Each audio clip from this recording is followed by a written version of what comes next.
itenderere mberi kanayo maridzo. Ndabva kuti vakadzi mukaita zvechipfambi uri pamurume uri kudyara usingu madha. Ukasafarira kutamba nemvura especially nguva inoyi yechando uri kuzvidzingira murume. Ukaita muromo usingamarwe nenhunzi uri kuzvidzingira murume. Unopedza kudanana nenyika yese uchisiyiwa nenhau 1 kusagona kuvhara muromo. Varume vanenge njiwa vanoda runyararo. Pakangoitwa noise plus uyanga murume atobaya. Kuvarume uko ndotiwo vakadzi vamuna vava vanenge mapete.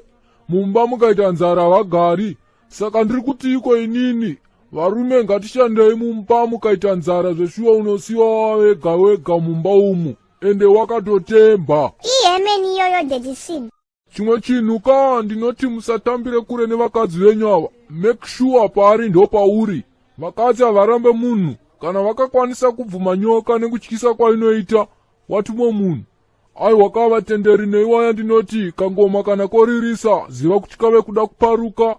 Uye nhambe-tambe inoregerwa ichanaka. Ndisati ndatsika mumagadheni menyu muka gandichigumira pano.